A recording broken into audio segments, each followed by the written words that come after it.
से पहले उस खबर का विश्लेषण आपके लिए करेंगे जिसने हमारे देश को दो हिस्सों में बांट दिया है। यह खबर बीबीसी के खिलाफ जारी इनकम टैक्स की कार्रवाई को लेकर है, जिसे हमारे देश का एक वर्ग बदले की कार्रवाई बता रहा है और कह रहा है कि बीबीसी को गुजरात दंगों पर अपनी डॉक्यूमेंट्री दिखाने की सजा दी जा रही है। लेकिन आज हम आपको इस कार्रवाई के पीछे का पूरा सच बताएंगे और आपको यह भी जानकारी देंगे कि टैक्स चोरी के मामले में बीबीसी को सबसे ज्यादा नोटिस यूपीए की सरकार के दौरान भेजे गए थे। यह वो सच है जो कभी आप तक पहुंचा नहीं। लेकिन सबसे पहले आपको इस खबर से जुड़े 3 बड़े अपडेट्स बताते हैं। पहला अपडेट आपके लिए यह है कि इनकम टैक्स विभाग ने कहा है कि उसका यह सर्वे 3 दिन तक चल सकता है, यानी इस हिसाब से यह कार्रवाई 16 फरवरी तक जारी रह सकती है। और बड़ी बात यह है कि यह सर्वे दिन और रात दोनों समय किया जाएगा, जिसे हमारे देश के विपक्षी दल नियमों का उल्लंघन बता रहे हैं। और यह कहा जा रहा है कि सर्वे की कार्रवाई सिर्फ किसी कंपनी के ऑफिस टाइमिंग के दौरान ही हो सकती है, लेकिन बीबीसी के मामले में दिन रात नॉन स्टॉप जांच की जा रही है, जबकि यह बात सच नहीं है। नियम कहते हैं कि सर्वे की कार्रवाई शुरू तो ऑफिस टाइमिंग में ही होती है, लेकिन अगर किसी कंपनी के खिलाफ यह कार्रवाई शुरू हो जाती है तो इसके बाद जांच टीम रात के समय में भी अपने सर्वे को जारी रख सकती है और यह उसका अधिकार है। और बीबीसी के खिलाफ यह कार्रवाई पूरे 3 दिन तक बिना रुके दिन रात ऐसे ही चलेगी। दूसरी बात, आज यह पता चली कि जांच टीम बीबीसी के दिल्ली और मुंबई दफ्तर में उन कंप्यूटर टर्मिनल्स की क्लोनिंग कर रही है जिन पर बीबीसी के कर्मचारी काम करते थे। और क्लोनिंग की इस प्रक्रिया में बीबीसी के कुछ कर्मचारियों के मोबाइल फोन्स भी लिए गए हैं। जब किसी डिवाइस का डेटा वैसे ही दूसरे डिवाइस में कॉपी किया जाता है जस का तस, तो उसे क्लोनिंग कहते हैं, यानी उस डेटा की एक कॉपी दूसरे डिवाइस में ले ली जाती है। इसके अलावा इस सर्वे में books of accounts, cash, stock और दूसरे जरूरी दस्तावेजों की भी जांच इस समय चल रही है। और तीसरा अपडेट आपके लिए यह है कि इस कार्रवाई के दौरान बीबीसी के दिल्ली और मुंबई दोनों दफ्तरों में काम करने वाले कुछ कर्मचारियों को रोक लिया गया है और उनसे पूछताछ की जा रही है, जिसे लेकर बीबीसी के लंदन हेडक्वार्टर ने 2 ईमेल्स अपने कर्मचारियों को भेजी हैं और इन मेल्स में 2 बातें लिखी हैं जो आपको भी बड़ी ध्यान से सुननी चाहिए। पहली बात यह कि बीबीसी ने अपने कर्मचारियों से कहा है कि इनकम टैक्स के अफसर उनसे कभी भी पूछताछ कर सकते हैं, इसलिए ये कर्मचारी पहले से ही मानसिक रूप से इस पूछताछ के लिए तैयार रहें। और दूसरी बात यह लिखी है कि अगर कर्मचारियों से पूछताछ के दौरान उनकी व्यक्तिगत आय के बारे में जानकारी मांगी जाए तो वो इसके बारे में कुछ ना बताएं। कि जब इनकम टैक्स विभाग ने ट्रांसफर प्राइसिंग में वित्तीय गड़बड़ी को लेकर बीबीसी से जरूरी दस्तावेज मांगे, सफाई मांगी, तो बीबीसी ने इस पर कोई भी जवाब नहीं दिया। और यह सब कुछ आज से नहीं 2 वर्षों से चल रहा है, यानी सिर्फ इस एक मामले में ही बीबीसी को पिछले 2 वर्षों से नोटिस पर नोटिस भेजे गए। और अब जब इनकम टैक्स विभाग ने कार्रवाई की तो बचने के लिए इस गुजरात वाली डॉक्यूमेंट्री का बहाना बनाया जा रहा है। और एक और महत्वपूर्ण बात यह कि इस कार्रवाई पर सबसे ज्यादा सवाल कांग्रेस पार्टी की तरफ से उठाए जा रहे हैं, जबकि सच यह है कि टैक्स चोरी के इन आरोपों में इसी तरह की कार्रवाई यूपीए की सरकार के दौरान भी इसी कंपनी यानी बीबीसी के खिलाफ हुई थी। टैक्स में गड़बड़ी को लेकर बीबीसी को इनकम टैक्स की तरफ से कई नोटिस भेजे गए थे और यह सिलसिला वित्त वर्ष 2003 और 4 में भी जारी रहा।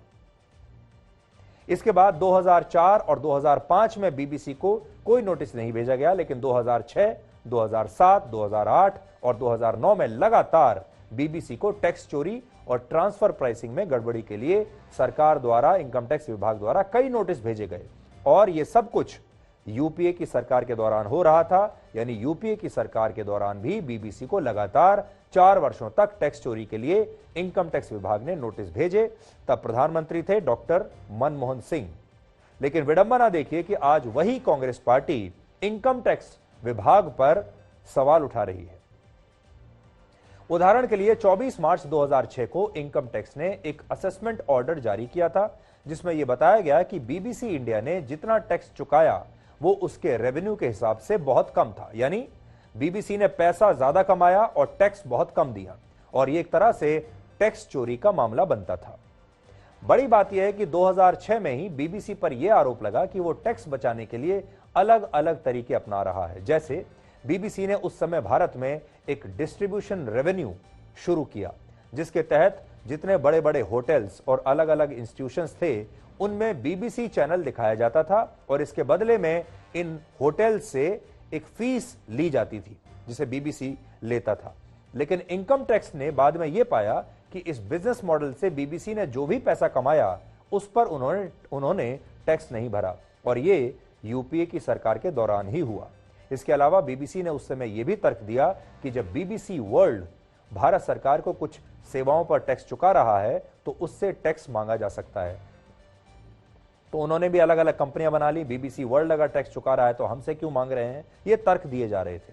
कुल मिलाकर कहें तो यूपीए की सरकार में इनकम टैक्स विभाग ने बीबीसी के खिलाफ कई नोटिस भेजे, लेकिन तब कभी भी इनकम टैक्स विभाग की विश्वसनीयता पर सवाल नहीं उठे।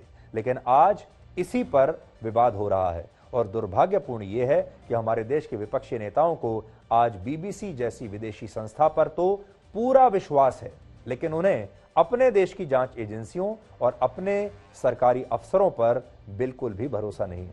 एयर इंडिया ने नए विमानों की खरीद को लेकर एक बहुत बड़ी डील साइन की है, जिसे पूरी दुनिया में mother of all aviation deals कहा जा रहा है। यानी एक ऐसी डील जो विमानों की दुनिया में आज तक इससे पहले नहीं हुई। दुनिया की सबसे बड़ी डील भारत की एक एयरलाइन एयर इंडिया ने की है और इस डील के तहत एयर इंडिया ने कुल मिलाकर 470 नए विमानों की खरीद का सौदा किया है, जिसमें 250 विमान फ्रांस की एयरबस नाम की कंपनी से खरीदे जाएंगे और 220 विमान अमेरिका की बोइंग नाम की कंपनी से खरीदे जाएंगे। तो इस कॉन्ट्रैक्ट को आप दो हिस्सों में कर लीजिए। एक एयर इंडिया बोइंग से विमान खरीदेगा और दूसरे हिस्से में एयरबस से खरीदे जाएंगे। और एयरबस और बोइंग ये दुनिया में विमान बनाने वाली दो सबसे बड़ी कंपनियां हैं। बड़ी बात यह है कि विमान बनाने वाली इन कंपनियों ने भी इतनी बड़ी डील इससे पहले आज तक कभी किसी भी देश या एयरलाइन के साथ नहीं की थी।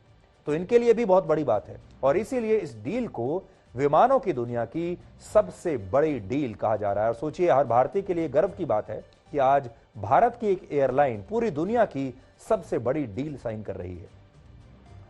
इनमें एयर इंडिया ने जिस बोइंग कंपनी से 220 विमानों का सौदा किया है वो अमेरिका की सबसे बड़ी एयरक्राफ्ट बनाने वाली कंपनी है, जबकि एयरबस जो कंपनी है ये फ्रांस की विमान बनाने वाली एक कंपनी है और दोनों बड़ी मशहूर कंपनी है। आपने इनके नाम भी सुने होंगे। इससे पहले सबसे बड़ी डील वर्ष 2011 में हुई थी, जब अमेरिकन एयरलाइंस ने 460 नए विमान खरीदे थे, लेकिन एयर इंडिया ने अब 470 नए विमान खरीदे हैं। और इसके अलावा अगर भारत की हम बात करें तो इंडिगो इकलौती ऐसी कंपनी थी जिसने वर्ष 2019 में सबसे ज्यादा 300 नए विमानों की डील की थी, लेकिन अब उसका भी यह रिकॉर्ड एयर इंडिया ने इस नई डील के साथ तोड़ दिया है, जिससे भारत की एविएशन इंडस्ट्री में एक बहुत बड़ा बदलाव आ सकता है। असल में इस समय भारत की जो एविएशन इंडस्ट्री है उसमें सबसे ज्यादा 55% हिस्सेदारी इंडिगो एयरलाइंस के पास है, लगभग 10.5% हिस्सेदारी स्पाइस जेट की है और 8.8% हिस्सेदारी इस समय एयर इंडिया के पास है। यानी एयर इंडिया काफी पीछे है इस समय। लेकिन नए विमानों की डिलीवरी के बाद एयर इंडिया की हिस्सेदारी डोमेस्टिक और इंटरनेशनल फ्लाइट्स में 30% तक बढ़ सकती है, जिससे भारत की सिविल एविएशन इंडस्ट्री भी बहुत तेजी से अब आगे बढ़ेगी। इस डील के फाइनल होने के बाद अमेरिका के राष्ट्रपति जो बाइडेन और प्रधानमंत्री नरेंद्र मोदी के बीच फोन पर बात हुई और जो बाइडेन ने फोन पर इस डील के लिए भारत को धन्यवाद दिया है और व्हाइट हाउस ने अपने एक बयान में कहा है कि जो बाइडेन इस डील से बहुत उत्साहित हैं और उन्होंने कहा है कि इससे अमेरिका के 44 राज्यों के 10 लाख लोगों को नौकरियां मिलेंगी और इससे अमेरिका के उन लोगों को भी रोजगार मिलेगा जिनके पास कॉलेज डिग्री नहीं है।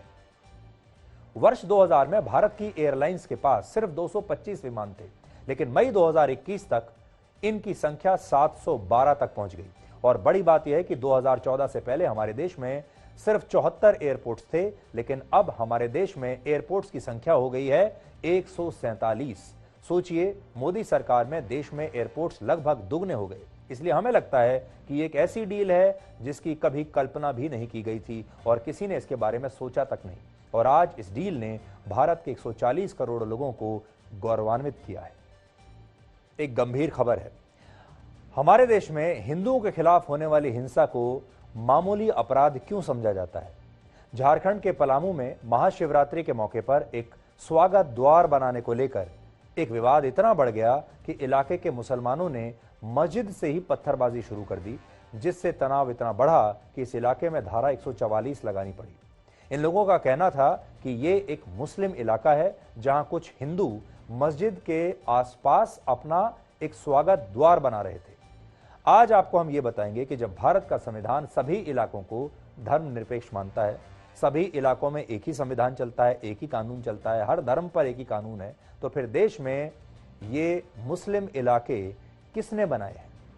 ये खबर झारखंड के पलामू से आई है, जहां पांकी नाम का एक कस्बा है और इस कस्बे में महाशिवरात्रि के मौके पर हर साल एक मेले का आयोजन होता है, जिसके लिए इस इलाके में एक स्वागत द्वार बनाया जाता है और इस बारे में वहां कुछ लोग ये स्वागत द्वार ही आज बना रहे थे।